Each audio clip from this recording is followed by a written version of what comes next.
नमस्कार, आप देख रहे हैं न्यूज एक्सप्रेस और मैं हूं आपके साथ श्रावनी पटनायक। बिहार में चुनावी सरगर्मी तेज है, लेकिन फिलहाल टेम्परेचर काफी ज्यादा हाई है।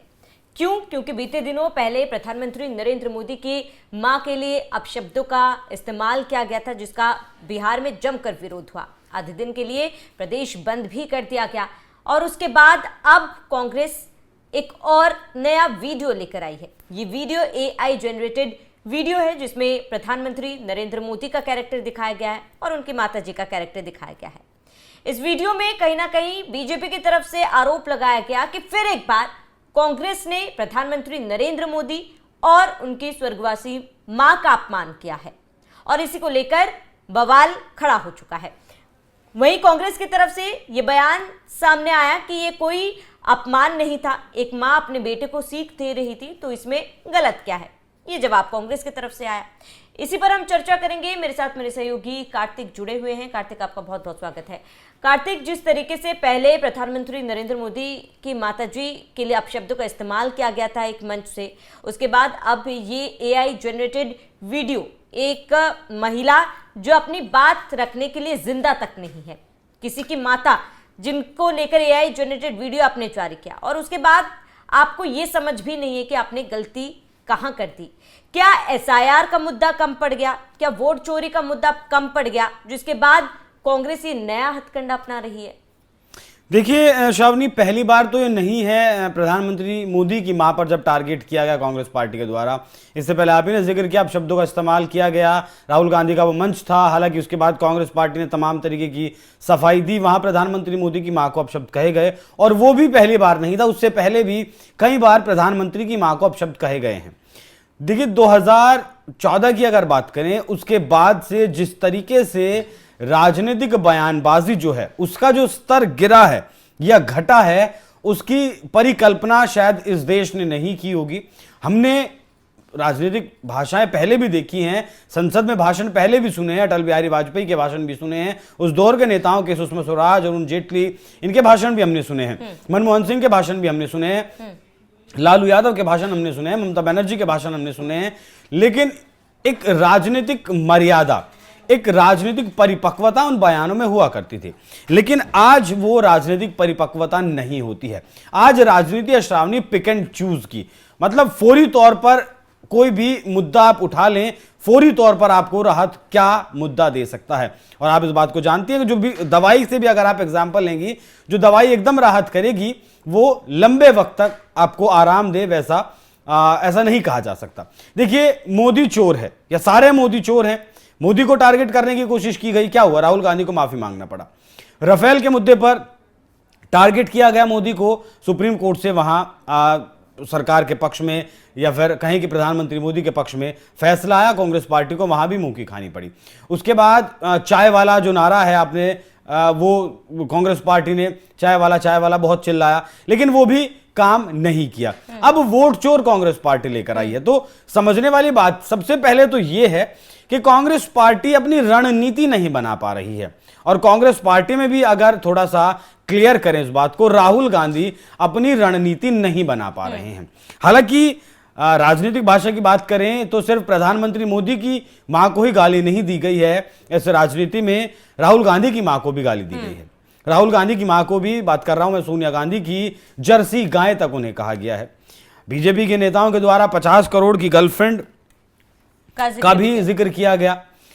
बीजेपी नेताओं की तरफ से कांग्रेस की विधवा जैसे शब्दों का इस्तेमाल किया गया, जिसके वार पलटवार में फिर सोनिया गांधी की तरफ से मौत का सौदागर ऐसे शब्दों का इस्तेमाल किया गया। बीजेपी के नेताओं की तरफ से बार बाला शब्द का इस्तेमाल किया गया। तो ये कोई पहली बार नहीं है जब राजनीतिक मर्यादा इस देश में राजनीति के चक्कर में खोई गई हो। और कांग्रेस पार्टी को इस बात को समझना होगा कि जब भी कांग्रेस पार्टी ने प्रधानमंत्री नरेंद्र मोदी पर पर्सनल अटैक किया है, सीधे तौर पर मोदी का नाम लेकर टारगेट किया है, इस देश के विपक्ष को मुंह की खानी पड़ी है। वो राज्यों के चुनाव रहे हो या फिर लोकसभा का चुनाव रहा हो, तीसरे टर्म में प्रधानमंत्री मोदी ने इस बार इस देश के प्रधानमंत्री के तौर पर शपथ ली है। जब भी टारगेट पर्सनली किया है तभी विपक्ष पार नहीं पा पाया है। आपने कहा कि एसआईआर का मुद्दा क्या कम पड़ गया। देखिए, एसआईआर कोई मुद्दा हकीकत में है ही नहीं। जो वोट चोरी कहा गया है और जिस तरीके से कांग्रेस पार्टी ने सफाई देने की कोशिश की। लेकिन समझने वाली बात यह होगी कि एक मां की सफाई वैसी नहीं हो सकती कि जैसी कांग्रेस पार्टी चाहे।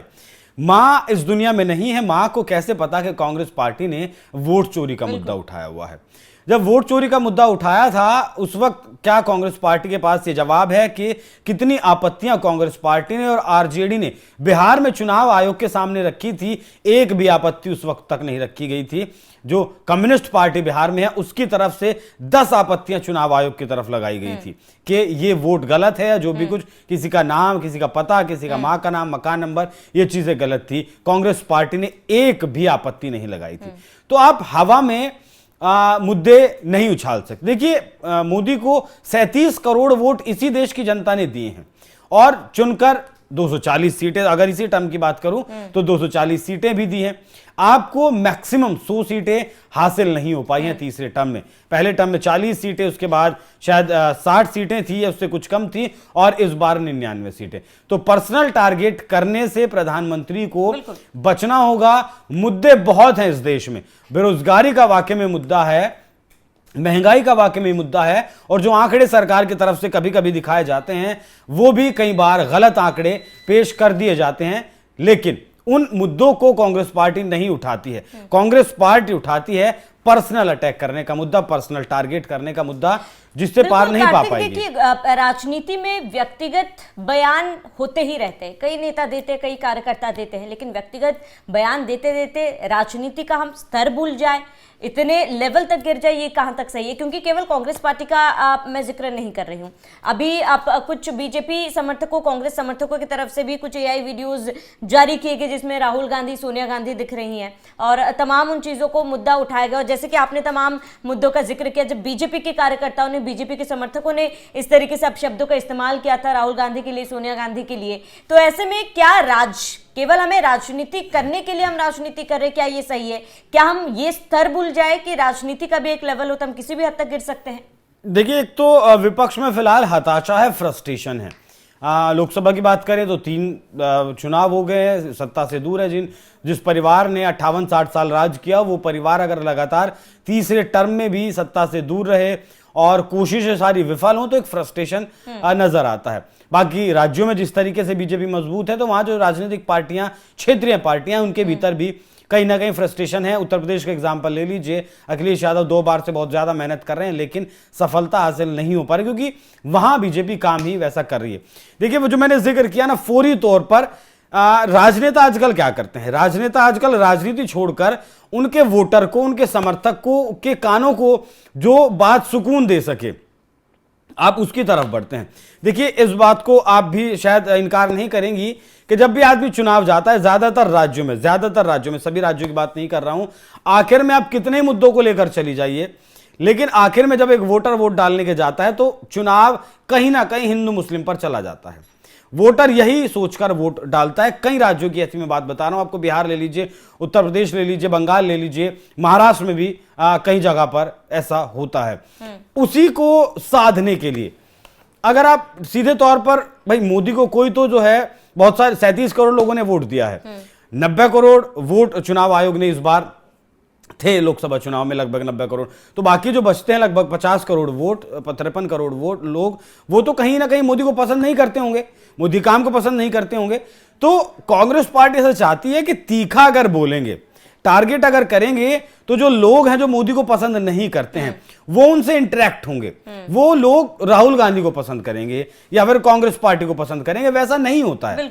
अगर मैं मोदी को पसंद नहीं करता हूं, इसका मतलब ये नहीं है मैं राहुल गांधी को पसंद करता हूं। हो सकता है मैं किसी को पसंद नहीं करता हूं, हो सकता है मैंने कांग्रेस का भी काम देखा है, मैंने बीजेपी का भी काम देखा है, मुझे किसी भी का भी काम पसंद नहीं है, तो फौरी तौर पर एकदम रिजल्ट, किसी भी बात को मुंह से निकाला उसका रिजल्ट तुरंत मिल जाए। देखिए, सोशल मीडिया का जमाना है, एआई का जमाना है। सबसे पहले तो लोगों को यह भी समझना होगा कि एआई का मतलब यह नहीं हो गया है कि आप कुछ भी करेंगे, आपको कुछ भी करने की छूट दे दी गई है। और शायद अब जो नई गाइडलाइंस यूट्यूब की भी आई है, वो शायद यही कारण है कि आप एआई का इस्तेमाल अब वहां नहीं कर पाएंगे। तो एआई का मतलब ये नहीं है, पहली बात तो, कि आप कुछ भी करें।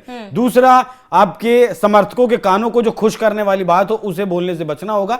विकास की राजनीति करिए, देश की राजनीति करिए, बहुत सारे मुद्दे इस देश में हैं अगर विपक्ष की आंखें खुली हुई हैं तो। बिल्कुल। और मुझे भी यही लगता है कार्तिक कि अगर हम देश में जो एक्चुअली में मुद्दे उस पर बात करेंगे तो शायद जनता आपको समझ पाएगी, लेकिन फिलहाल जिस तरीके की हरकतें की जा रही है, जनता जनार्दन है, जनता सब जानती है। और बिहार चुनाव में नतीजों में साफ ये पता चल पाएगा कि कौन से हथकंडे जो कांग्रेस की तरफ से अपनाए जा रहे थे, क्या जनता उससे कितनी प्रभावित हुई है। फिलहाल कार्तिक, जुड़ने के लिए बहुत बहुत शुक्रिया।